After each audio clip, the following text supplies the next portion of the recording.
ஏன்னா நாங்கள் போராடாத போராட்டம் இல்லை, நாங்கள் பெறாத வழக்கும் இல்லை, பார்க்காத சிறையும் இல்லை. தமிழ்நாட்டின் முதலமைச்சர் மாண்புமிகு விஜய் அவர்கள் கர்நாடக முதல்வர் சிவகுமாரை சென்று 3ஆம் தேதி சந்திக்கிறதா இருக்குது. அப்போ வர வேண்டாம், இங்கே ஒரு பிரச்சனை கலவரம் என்றால் அதுக்கு நான் பொறுப்பேற்க முடியாதுன்றார். இவர் போகலை. தீர்ப்பாயம் சொல்லுது, நீதிமன்றம் சொல்லுது, கர்நாடக அரசு தந்ததா? ஒரு மீன்வளத்துறை அமைச்சர் ஸ்ரீநாத் அவர்களிடத்தில் தூத்துக்குடியில் துறைமுகத்து விரிவாக்கத்தை பற்றி பேசுகிறாங்களே, விரிவாக்கம் செய்ய போறீங்களா, உங்கள் கருத்து என்னன்னு? நான் திருச்செந்தூர் இருக்கேன், அந்த கேள்வியை தூத்துக்குடியில் வந்து கேளுங்கிறப்பில்ல. திருச்செந்தூரே தூத்துக்குடி மாவட்டத்தில் இருக்குது. நீ தமிழ்நாட்டுக்கே மீன்வளத்துறை அமைச்சரா இல்லை தூத்துக்குடிக்கு மட்டும் மீன்வளத்துறை அமைச்சரா? நீங்கள் தற்குறி. இந்த சிக்கல் இன்று நேற்றல்ல, 18ஆம் நூற்றாண்டிலிருந்து இது நடக்குது. 1800 இந்த பிரச்சனை இருக்குது. 1924 சென்னை மாகாணமும் மைசூர் அரசும் சேர்ந்து ஒரு ஒப்பந்தத்தை போடுகிறார்கள் 50 ஆண்டுகளுக்கு. சின்னதாக சுருக்கமாக என்ன நடந்ததுன்னு நீங்கள் தெரிஞ்சுக்கணும், அதுக்கப்புறம் பிரச்சனையை பேசலாம்.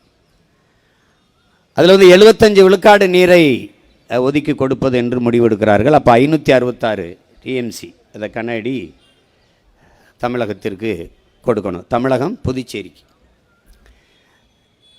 இந்த நீர் வளமையை வைத்து கொண்டு தான் நம்முடைய தாத்தன் பெருந்தலைவர் காமராஜர் காவிரி டெல்டா வடிகால் அபிவிருத்தி திட்டம் என்பதையும்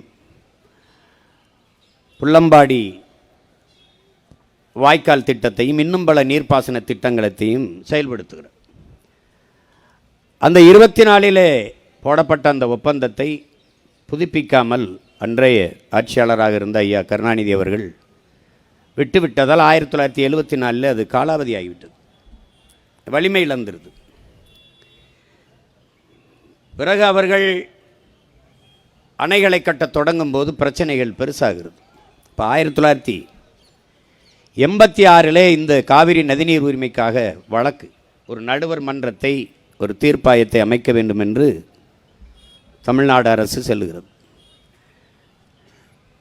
இப்போ 86 சென்றதற்கு அவர்கள் ஒரு தீர்ப்பாயத்தை தொடங்குகிறார்கள். ஆனால் தீர்வு எப்போ வருது? 1991 தமிழ்நாட்டிற்கு புதுச்சேரிக்கு 205 டிஎம்சியை தரணும் அப்படின்னு அவர் சொல்கிறார். தீர்ப்பாயம் சொல்லுது, நீதிமன்றம் சொல்லுது, கர்நாடக அரசு தந்ததா, நமக்கு வந்ததா? இதுதான் கேள்வி. அதற்கு பிறகு 2007 16 ஆண்டுகளாக விசாரணை நடத்தி ஒரு முடிவுக்கு வர. அதில்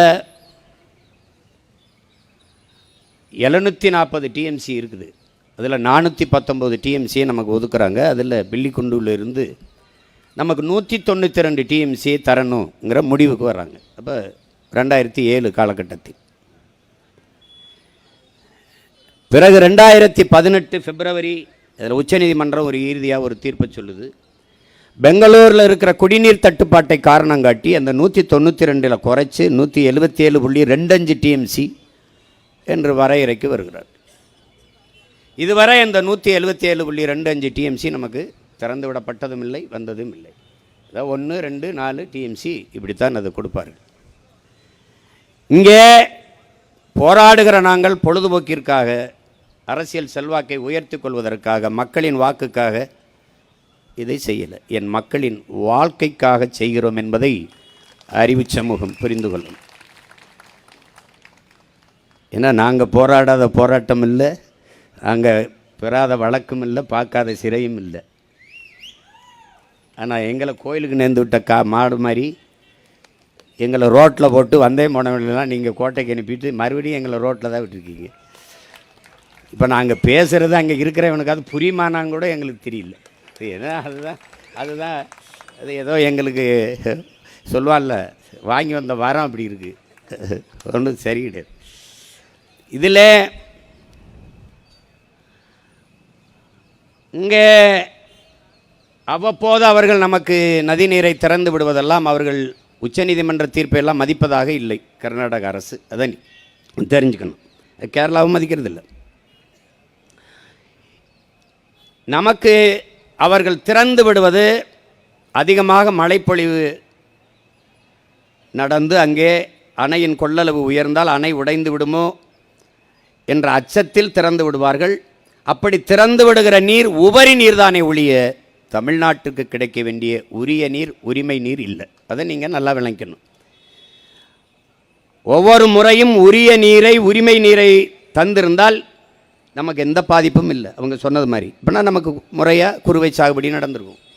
முறையாக நமக்கு பருவத்துக்கு தண்ணி தரப்பட்டிருந்தால் நமக்கு பாதிப்பு ஏற்பட்டிருக்காது. ஆனால் அவர்கள் இப்போ நிகழ்ந்தது என்ன? இங்கே என்ன பேசப்படுது? தமிழ்நாட்டின் முதலமைச்சர் மாண்புமிகு விஜய் அவர்கள் கர்நாடக முதல்வர் சிவகுமாரை சென்று 3ஆம் தேதி சந்திக்கிறதா இருக்குது. அப்போ அவர் ஒரே வார்த்தையில் நீங்கள் இப்போ வர வேண்டாம், இங்கே ஒரு பிரச்சனை கலவரம் என்றால் அதுக்கு நான் பொறுப்பேற்க முடியாதுன்றார். இவர் போகலை, அவ்வளோதான். அது அந்த நேரத்தில் கேரளாவில் பெருமழை, அங்கே வயநாடு வழியே, அங்கே தான் கபினி அணைக்கு தண்ணி வருது, அங்கே வயநாடு வழியே பெரும் வெள்ளம், அங்கே வந்து கபினி நிறையும் போது அதன் வழியாக அது திறக்கப்பட்டு காவிரி நிறையுது. கர்நாடகாவில் மழை, அங்கே பெரும் மழையினாலே அணையின் கொள்ளளவு கூடும்போது அவனால் அணை அதுக்கு மேலே சேமிக்க முடியாதுங்கிறதுனால திறந்து விடுறான். அது யதார்த்தமாக இயல்பாக நடந்துடுற ஒரு நிகழ்வாக இருக்குது. அப்போ தமிழர்களுக்கு தண்ணீர் கொடுக்க வேண்டும், அந்த உரிய நீரை, உரிமை நீரை கொடுக்க வேண்டும் என்பதற்காக கொடுக்கல, உபரி நீரை தருகிறார்கள் போனா போகுது என்று. ஆனால் இங்கே இருக்கிற பெருமக்கள், முதல்வர் அவர்கள் கடவுளின் குழந்தை, அதனாலே அங்கே மழை பெய்யுது, இங்கே தண்ணி திறக்க விடப்பட்டதுன்னு. கடவுளின் குழந்தை இருக்கிற ஊரில் பெய்யாமல் இது கர்நாடகாவில் பெய்யுது, கேரளாவில் பெய்யுது. இப்படியெல்லாம் பேசுறதுனால தாண்டா உங்களை தற்குறின்னு நாங்கள் பேசிட்டு.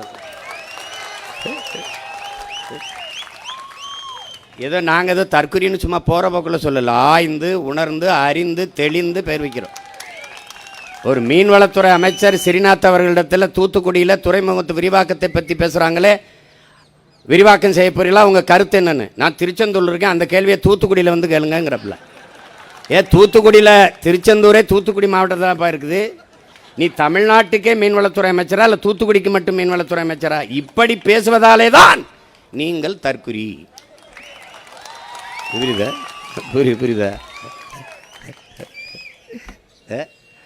நிதி அமைச்சர் நிதிநிலை அறிக்கை படிக்கிறாரு. 7500 7550 அது தெரியல, அது 7500 7050 சொல்ல வரல அவருக்கு. 7000 5000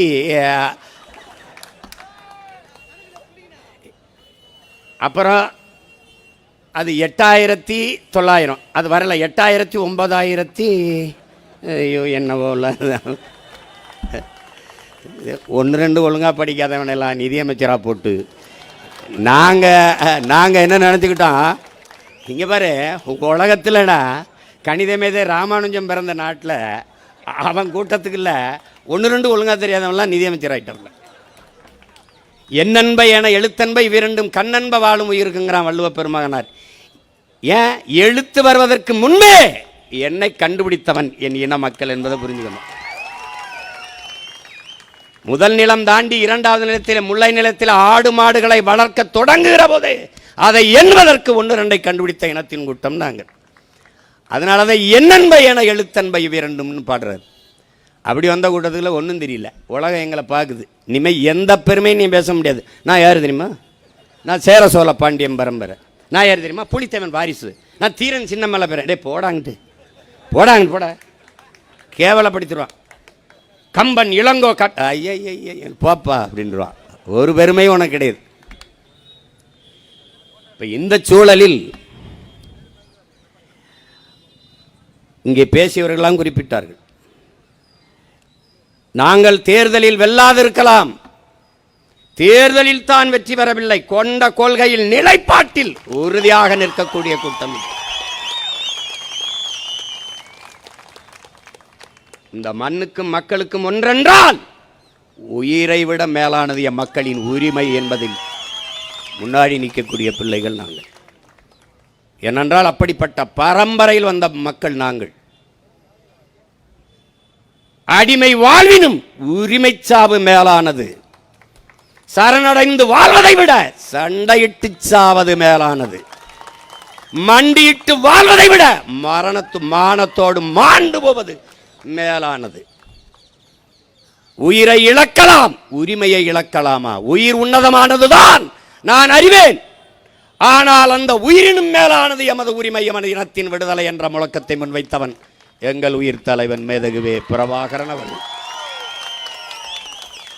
உயிரை இழப்பது தனிப்பட்ட உனக்கான எனக்கான இழப்பு. ஆனால் உரிமையை இழப்பது ஒட்டுமொத்த தமிழ் தேசிய இனத்திற்கான இழப்பு என்பதை என்னிலும் இளைய என் தம்பி தங்கைகள் நினைவில் கொள்ள வேண்டும். அதை விட்டுவிடக்கூடாது என்பதற்காகத்தான் இந்த போராட்டம். ஒரு காலத்தில் இந்த சிக்கல் வரும்போது நம் முன்னவர்கள் வேடிக்கை பார்த்து கொண்டு நின்றார்கள் என்று வருங்கால தலைமுறை காரி துப்பக்கூடாது என்பதற்காகத்தான் இந்த போராட்டம். இல்லை, அதிகாரத்தில் இருந்தவர்கள் தான் அமைதியாக கடந்து போனார்கள். அதிகாரமற்ற நம்ம இன மக்கள் நம் உடன் பிறந்தார்கள், நமது முன்னவர்கள் போராடி அந்த உரிமைக்காக போராடி நின்றார்கள் என்ற வரலாற்று பதிவு வர வேண்டும் என்பதற்காகத்தான் இந்த ஆர்ப்பாட்டம்.